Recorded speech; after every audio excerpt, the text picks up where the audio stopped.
Hey, let's talk about Black Friday. Hello, everyone, and welcome to Cricketing with Delonda. It's me again, Delonda, and thank you so much for joining me today. If you are an experienced crafter or if you're brand new to crafting, I have a few tips and tricks that I would love to share with you if you would give me a few minutes of your time. At the end of this video, if you find this information helpful, please consider liking the video, subscribing to my channel, and turning on the bell for notifications because I do upload new content every single week. Now, let's get into it. If you are a crafter and you are just getting started, I know that the three big ticket items on your mind right now are heat presses, printers, and cutting machines. And I have a few recommendations, suggestions, opinions that I would like to share with you because I don't want you to make some of the same mistakes that I made when I got started. So I've broken this information down into those three categories, and I just want to give you some of my recommendations for do's and don'ts. Let's talk about heat presses first. If you are in the market for a heat press this year, my first recommendation is get the biggest one you can afford. Why do I say that? I say that because you don't want to have to purchase a bigger one later. So in my opinion, a 15 by 15 is a fantastic size of a heat press. If that is out of your budget and you are currently looking at getting a Cricut Easy Press, then I suggest you get the biggest one they offer, which I think is a 12 by 10. Now, Cricut Easy Presses are good. I actually started out with a Cricut Easy Press. Mine right here is a 9 by 9. It is a solid heat press. I love the heat plate. It, provides a smooth and stable surface. However, remember with an easy press, all of the pressure comes from you. So if you are not able or capable of giving your garment or your fabric or your shirt or whatever you're pressing a lot of pressure, and sometimes you will need to, then an easy press is not the way to go, okay? But if you are in the market for one, my suggestion is to get the biggest one they offer. I have seen them for as low as $149, which is not a bad deal, but it wouldn't be my go-to if I could afford something larger. Now, my next recommendation is to, let's just say, you were going to get a bigger heat press.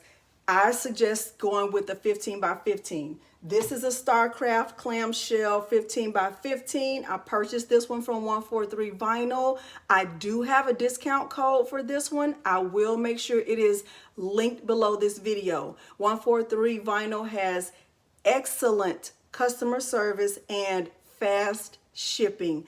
I love this heat press. I don't regret anything about it. It is on the pricier, I don't even know if that's a word. It's on the, it's a higher priced heat press. This one is over $400, but my discount code will save you 5% on your purchase, okay? This, in comparison to an easy press, so look at the plate. This is 9 by 9. I could actually, let me move over so you can see it.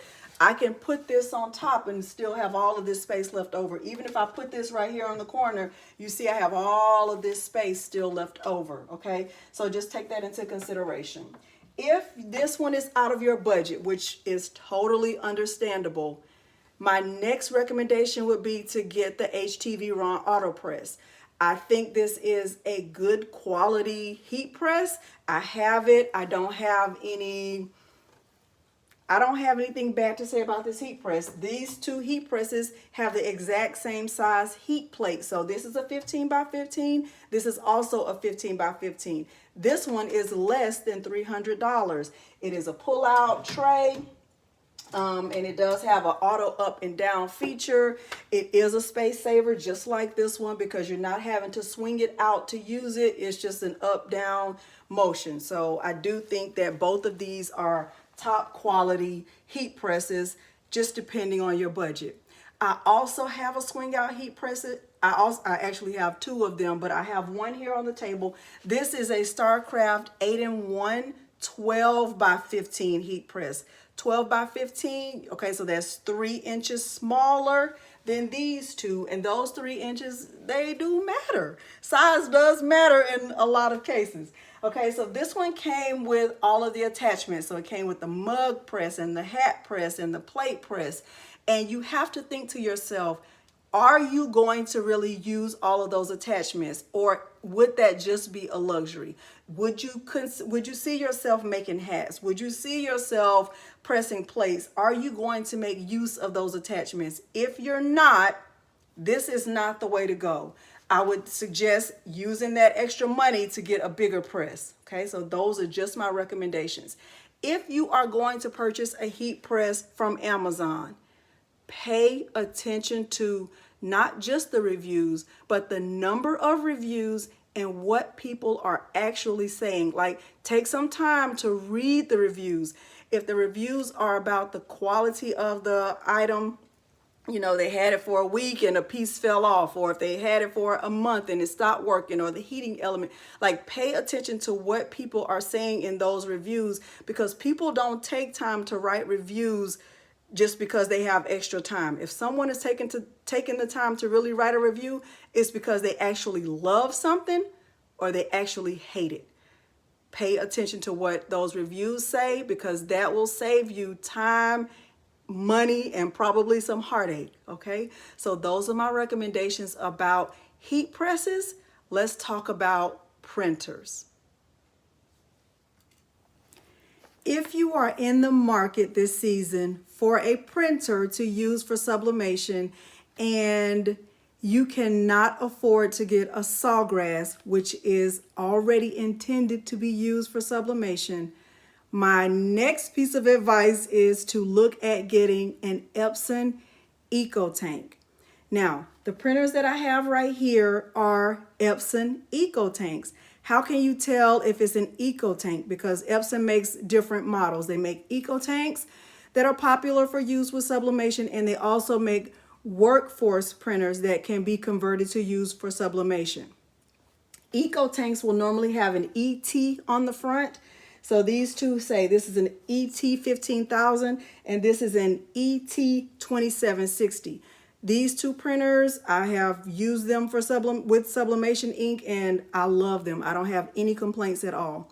A workforce printer can be converted for use with sublimation. However, it is a much harder, more tedious process, and in my opinion, the ink does not last long. It's almost like the workforces drink the ink. This ink that's in this 2760 is the same exact ink that I've had in here since I put the ink in this printer in July of 2021. I have not added ink to this printer. So this ink lasts a very long time. And I don't know if you can see it, but it's like right at the halfway mark. And I have done a lot of sublimation with this printer. This one is newer, so I haven't done as much, but the ink is still nowhere near being empty. I love both of these printers. When you hear people say, I have to convert my printer, what they mean by that is that instead of using the ink that came with the printer, so for these printers, they come with ink. This ink right here is the ink that came with this printer. Instead of using this ink, I put sublimation ink into these slots instead. The sublimation ink that I use is Hippo sublimation ink. I have not tried any other brand, and I don't intend to.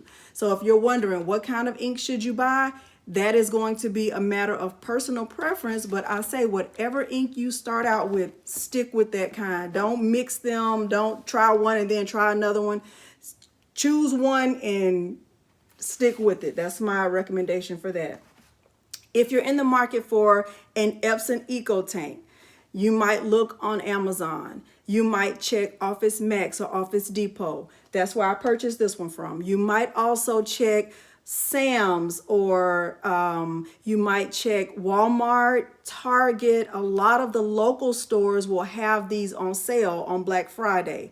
I will have these two linked below this video in case you can't find them locally, but I definitely say shop around. Sometimes this EcoTank 15,000 is hard to find, but if you go to the store in person, sometimes they'll have them in the store and they're not available online.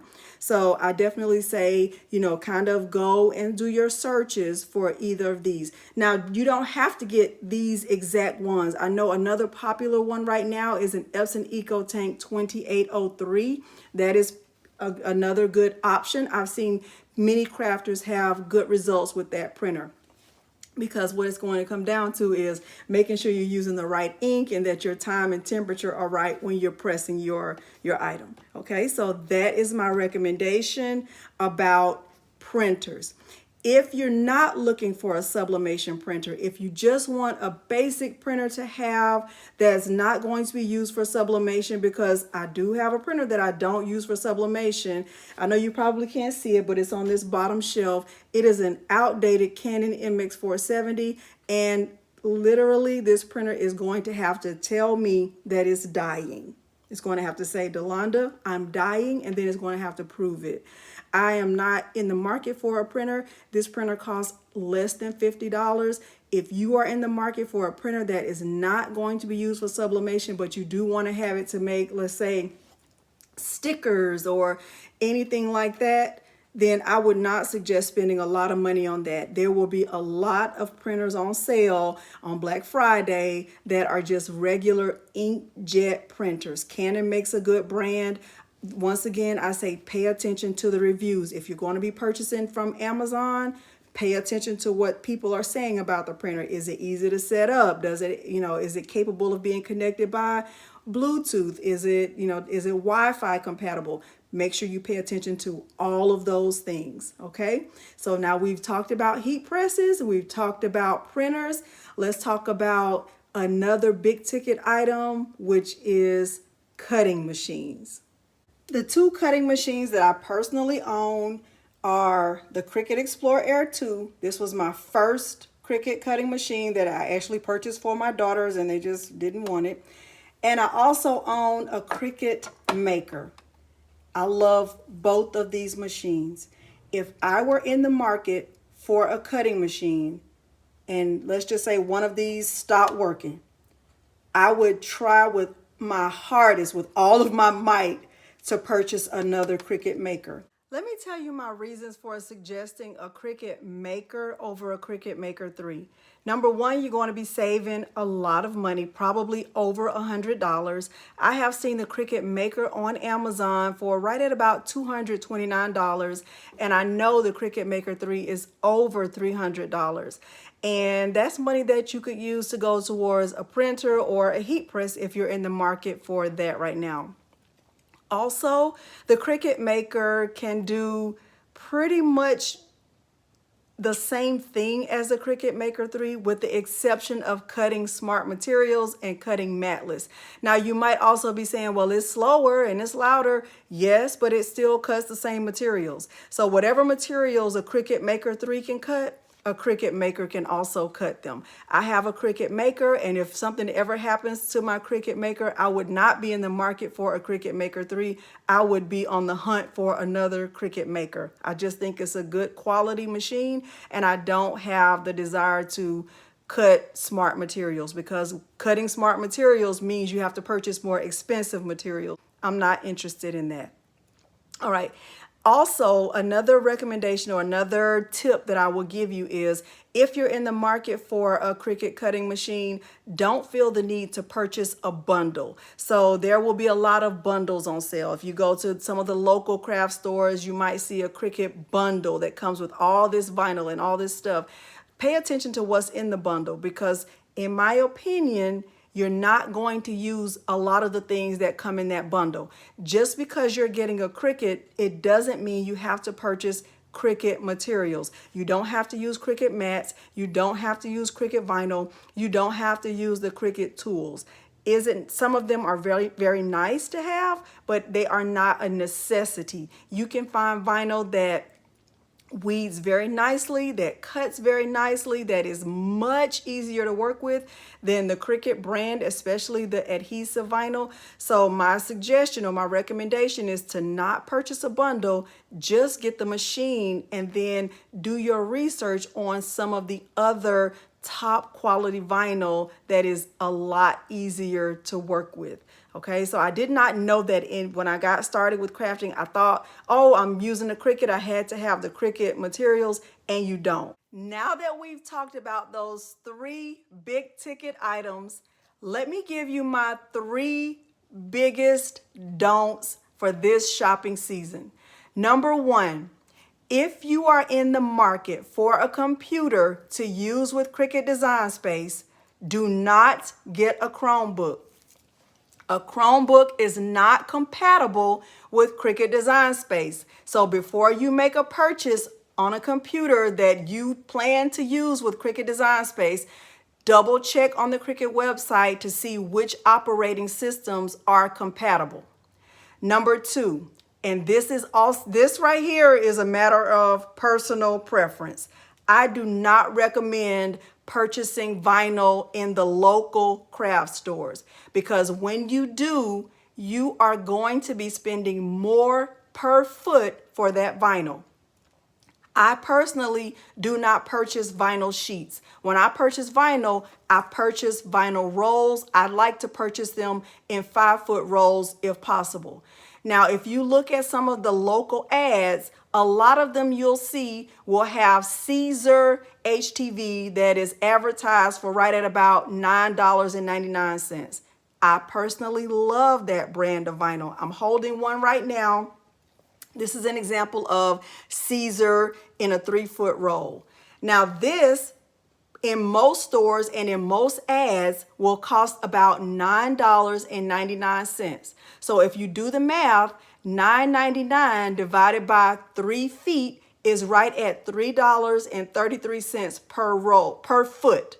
If you look online, for example, if you were to go to the 143vinyl.com website, you will see a 5-foot roll of this same brand right at $12.99. $12.99 divided by 5 is right at $2.59.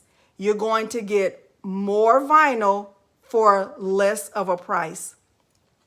And if you use my discount code, it's even going to be less than that.